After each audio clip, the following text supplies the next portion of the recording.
Hello, everyone, and welcome back to Coherence Tarot. This is going to be a channeled message for your wholest and truest self using some tarot cards, and let's just jump right into it. We're going to start with current energy, whatever the current energy is around whatever message you need to hear right now. If you hear kids screaming in the background, my windows are open and school just let out, and so kids all go play. Ooh, okay. Current energy. This is hefty. It's hefty. But that doesn't mean bad. If you're new here, I don't read reversals as the opposite energy of the card. I read reversals as internal subconscious energy as opposed to external energy, kind of like the difference between your moon sign and your sun sign. Reversals are more like the moon. Nine of Swords and Death. Whatever transformation you're going through right now is an internal transformation, right? It's about changing your perception of self, but it's causing some stress and anxiety.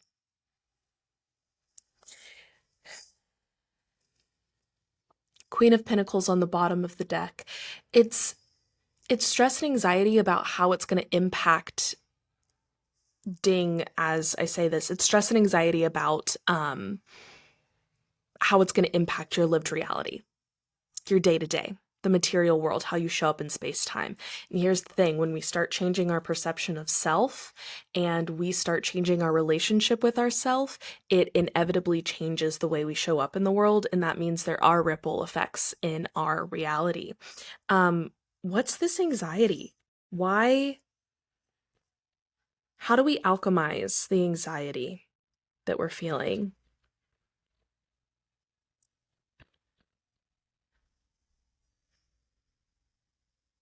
Put my phone on Do Not Disturb. The first ding is a message. The later ones are noise.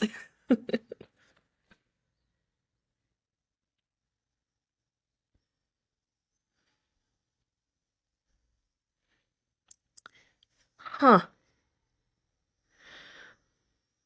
King of Pentacles and Knight of Swords in reverse. How do we alchemize this stress? Move through it, right? Don't linger on it. Don't let the stress take control of the big picture. Emotions are messages, not promises.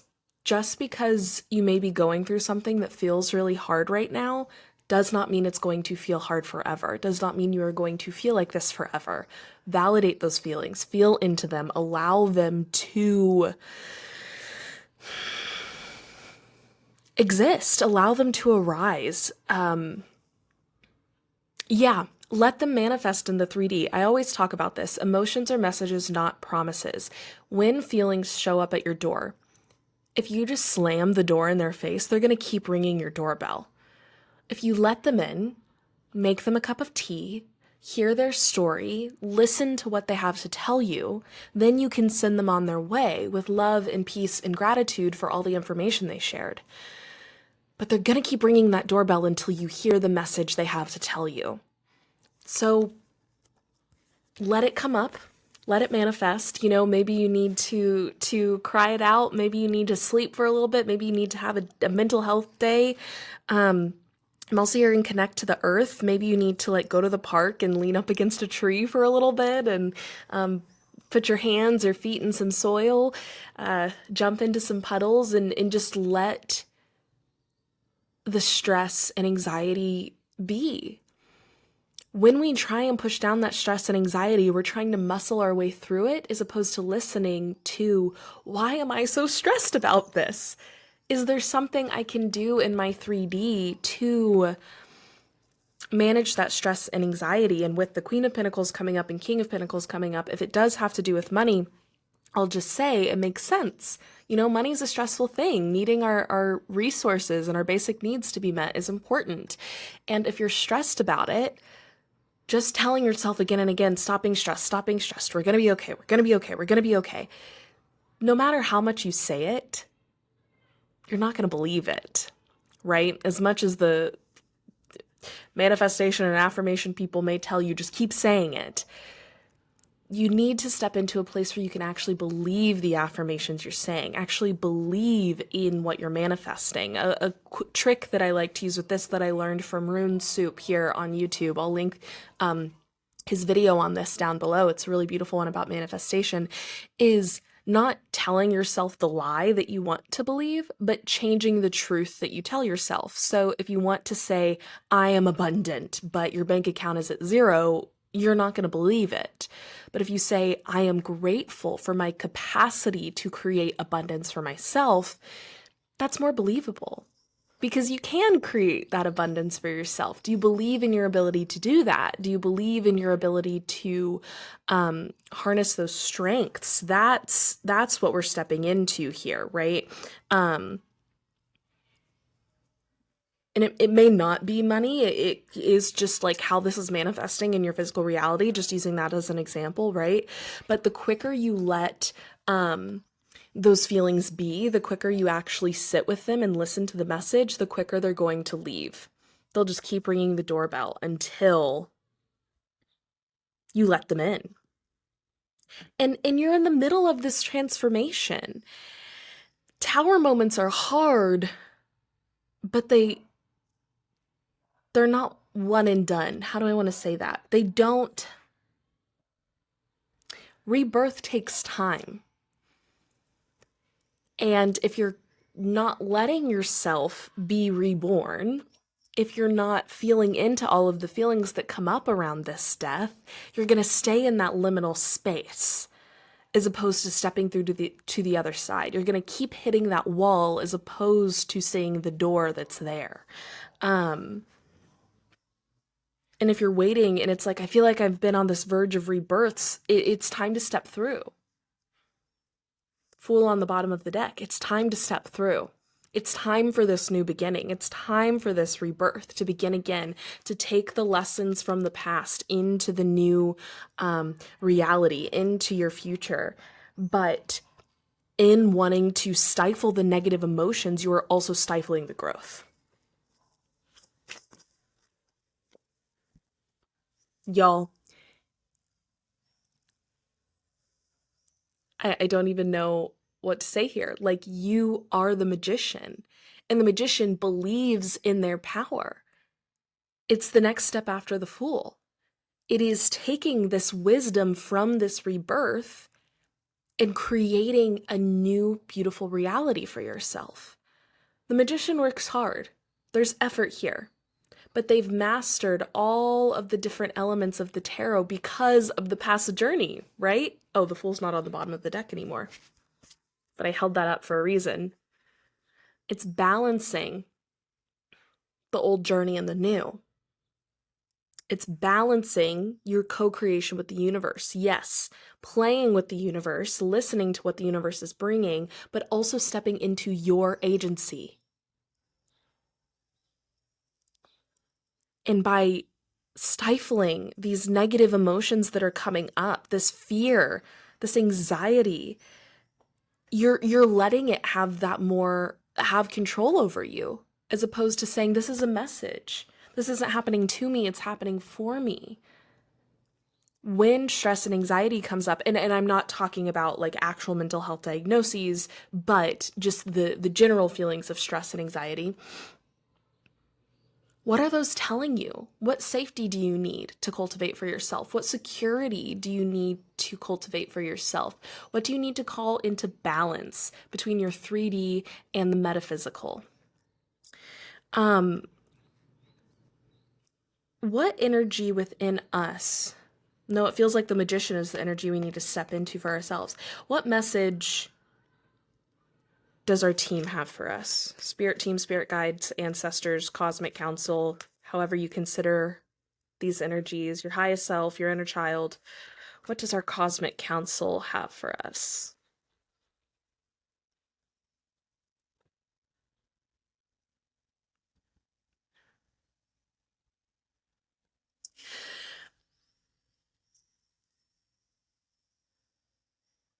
The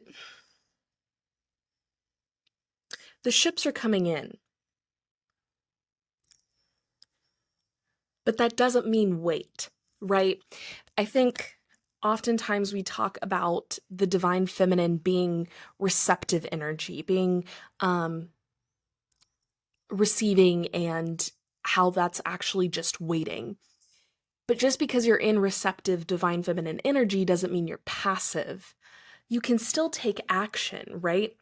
When these boats, I don't know if you can see in this card, but there's boats off in the distance at the bottom there that this figure is waiting to come in so we can get on one of those boats to go on his journey, right? To start his spiritual journey and his divine fiery spark purpose journey.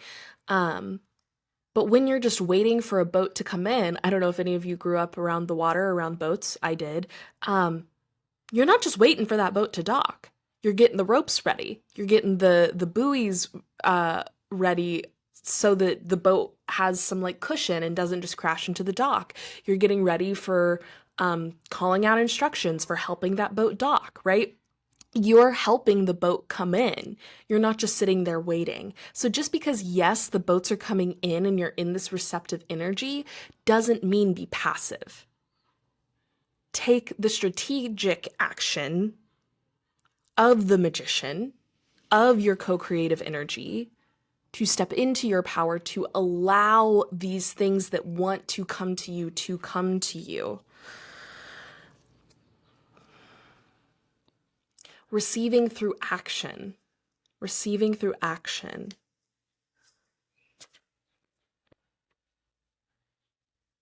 Your spirit guide needs you to take action in order to give this to you. Your spirit team needs you to keep taking action to bring these ships in. They want to dock the ships, but they need you to be ready. And not ready passively, ready actively. And part of that action is facing this anxiety, this stress.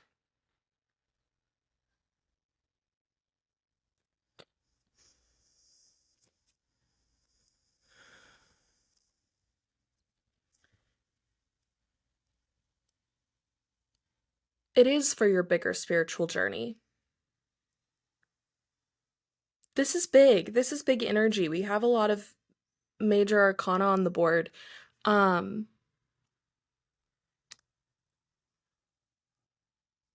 feels kind of heavy. It feels like you feel heavy about this. I mean, I know we have the Nine of Swords, but it's like not just heavy in that it's like sad or stressful, but that it just like it feels big and heavy. And that's okay. It's okay to balance the fiery passion with consistency, and slow and steady wins the race. The King of Wands is smart about how he uses his fiery energy, right? Think of not a bonfire that needs to be put out at the end of the night, otherwise it's going to burn out of control or like be dangerous, but think about a hearth that you can tend to, that is the solid warmth around which people build their homes, around which people gather. That's the kind of fire that the King of Wands is wielding and balancing. We also have this salamander at the bottom. Different people say it represents different things. I like to think of it representing play, playful energy, and marrying some of this heaviness with an allowance of your inner child to come through, but in a wise way. Not just letting your inner child be at the wheel, but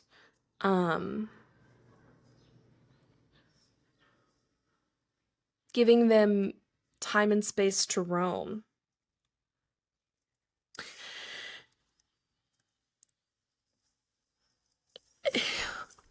We create the security when you how do I want to say this?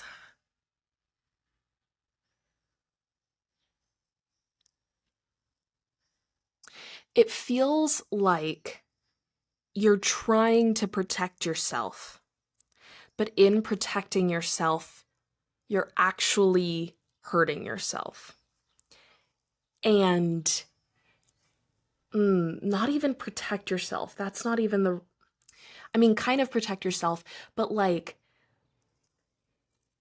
you may not even be aware of how this is happening. I think this is kind of subconscious energy, that it's not like protecting yourself, but it's like there's something so specific that you want, that you are trying to create, that in really trying to be so specific with it, it's like blocking those ships from coming in because you have such a strong idea of what it is that you want, and everything else. You're trying to protect that vision. You're trying to protect that spark, which is beautiful. But sometimes you have to surrender and let go of the vision that you have in order for your spirit team to dock the boats that are meant for you. Does that make sense? Like, I'm not saying give up on your vision. I'm saying feel into it and maintain the feeling of this fire, but let go of what it has to look like. Because you clinging to what it has to look like is the thing that's causing you stress. And the thing that's like almost scaring the boats off from docking. Keep taking action, keep moving forward, but take smart action that creates safety and security for you to be able to play, and then let these other boats dock. It's almost... I almost want to say like the action that your guides are wanting you to take is going to feel wrong, even though it's not. And maybe it's something you've told yourself is actually misaligned with your vision, but it's not. And it goes back to this changing the perception of the self, right? That's the death that's happening. In order for this vision to come to fruition, you need to let this thing that you think is unaligned and whatever self thinks like, I'm above that or I'm not worthy of that, go.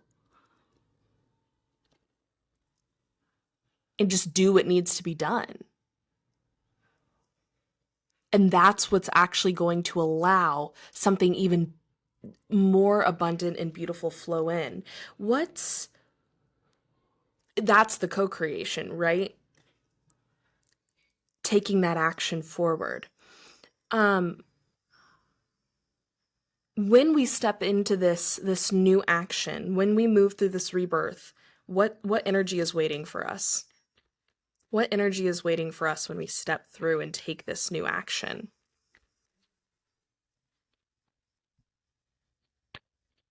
I'm seeing the Empress in my head, seeing the Seven of Pentacles in my head. Is it the Seven of Pentacles? No, Nine of Pentacles. I'm seeing the Nine of Pentacles in my head. Sorry. Empress in my head, Nine of Pentacles in my head.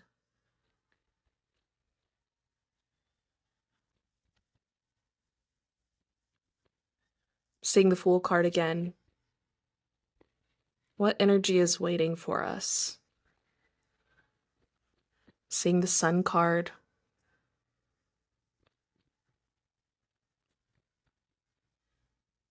It may feel really unclear to you right now, and that's part of why it's so much stress. Is because, yeah, the moon came out when I said it may feel unclear. It feels really unclear.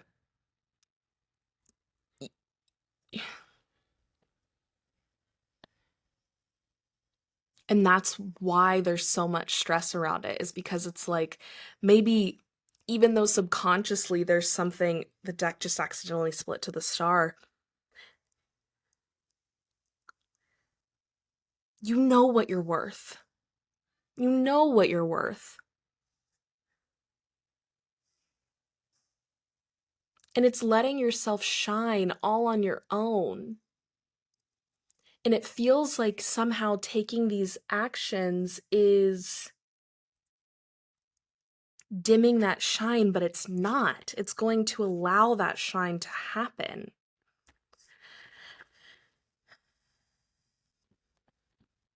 Why does this feel so unclear? Why does this feel so unclear?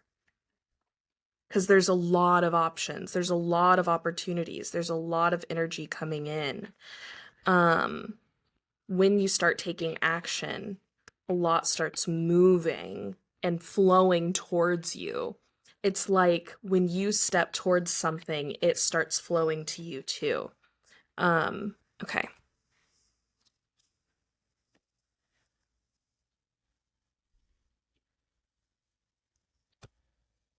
Whoa. Yeah, yeah, yeah. Okay. Grief in reverse, grieving this old version of yourself. Um, yeah, it's gonna that yeah. The death card. It's grieving this old energy. Eight of Cups in reverse, it's that internal spiritual journey and walking away from the old self, letting it go. That is what this action takes us to, is this moving forward. Internal justice, doing justice to yourself. What piece of you is the thing that's not doing you justice? What part of yourself isn't letting yourself do justice? Birds may be very important to you. I don't know what kind of birds those are, but a bunch of birds just started circling outside my window, and I think you can hear them too.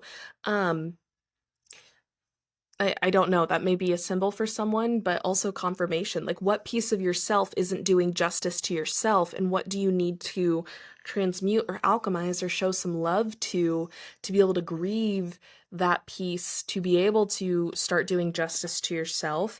And I just set that down next to the Queen of Cups, which was the last card that came out. There's another one, that Page of Swords also came out, listening to your internal voice. Trusting that intuition, listening to, like, turning your throat chakra back in on yourself. The birds are also talking really loudly. It could also be speaking your truth, but to yourself, speaking your truth to yourself, speaking truth to power in your own power, speaking truth to your power. I'm almost thinking like exercising the demons of your negative inner voice. And Queen of Cups is the master of self-compassion. I mean, even with all of this heavy energy, right? It's like it has felt, even my tone throughout this message has felt very self-critical. It's felt so self-critical.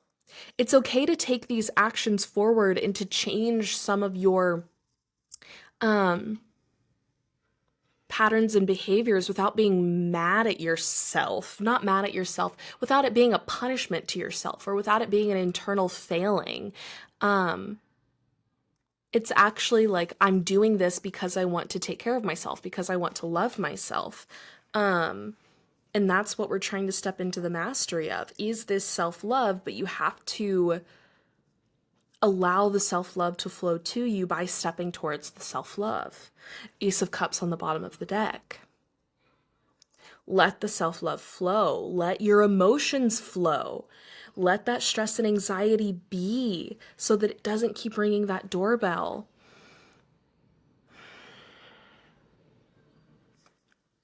Yeah, it's this internal conflict. How does the internal conflict serve you, and how does it not serve you? And then grieve the pieces that no longer serve. Oh, I'm hearing this card. Ultimate balance. Listen to your inner voice. Listen to that intuition, and the universe is supporting you. It's stepping into wholeness and not being mad at these parts of yourself that you're like, oh, I have to let go of these things. I have to release these things. I can't be these things anymore. No, it's how can I have a conversation with these things and use them in a way that serves me, not in a way that holds me back. See the gifts in these things. And yes, there is this like grief walking away from them, but walking away from their control over you, not walking away from them like there's no inherently like bad parts of who you are, right? It's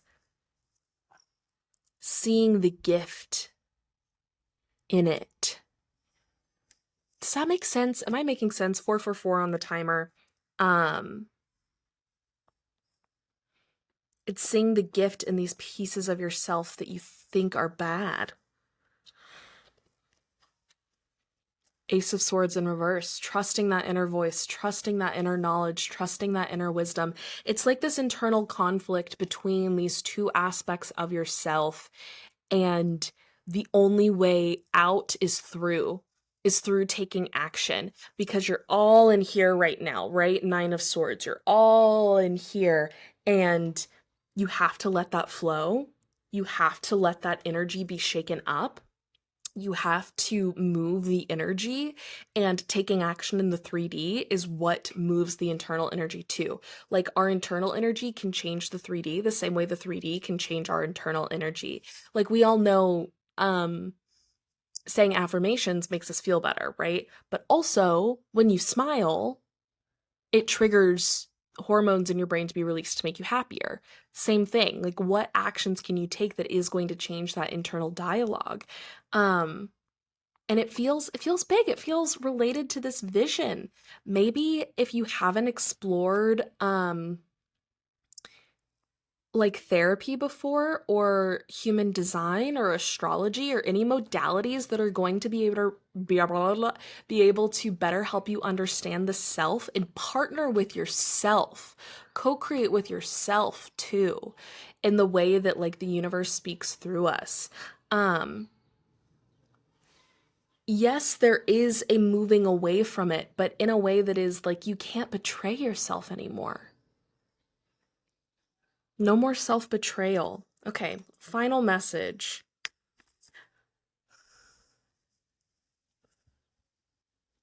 King of Cups, letting that feeling flow. Internally, letting all those internal emotions flow leads to the sun. You shining your light in your wholeness. I'm also going to go grab an oracle deck real quick that I want to pull a card from. These are the Divine Light Oracle cards that are lithographs of different incarnations of Mother Mary. Let's see what Mother Mary has for us, because I'm just like, Mother Mary is the ultimate love, right? And it's like loving the parts of ourself that feel unlovable, but also recognizing that the parts of ourselves that may feel unlovable are the parts of ourselves that have tried not to love parts of ourselves. That's such a convoluted thing to say. It's like it's like a second round of self-love training, where at first it's figuring out how to love like your anger or your rage or your fear. But then the next step is like, because when it's like, oh, I should have been loving this, let's just use anger as an example. I should have been loving this anger all along. Then there can be this thing that's like, well, now I'm mad at the part of myself that was mad at my anger. What part of myself was mad at my anger, was angry at my anger? And it does feel like a different part of myself, but loving that part of yourself too, because they were also just trying to protect you from that part of yourself. And in walking away in this Eight of Cups way, it's walking away from that cycle of self-judgment. We have Mater Christi. Oh, I just love these. How beautiful. And it feels like one aspect of the self holding up this other little aspect of the self, right? And we're being honored. Gifts coming to us. It's number 18. 18 may be an important number to you. Mater Christi, Mother of Christ, highlights Mary's role as the mother of Jesus, the Savior of the world. For all Christians, Mary serves as an example of selfless love and sacrifice. Thinking about this symbol gives us the proper perspective and helps us appreciate her qualities, appreciating our own qualities. And the way that we sacrifice for ourselves. How can you both sacrifice and turn that love inward? Does that make sense? There's such a paradox in this reading too, that I hope this resonates. I hope this makes sense. I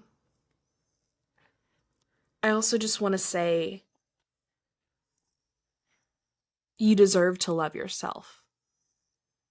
Even the parts of you that didn't love yourself, not just the parts of you that you didn't love, those do deserve love.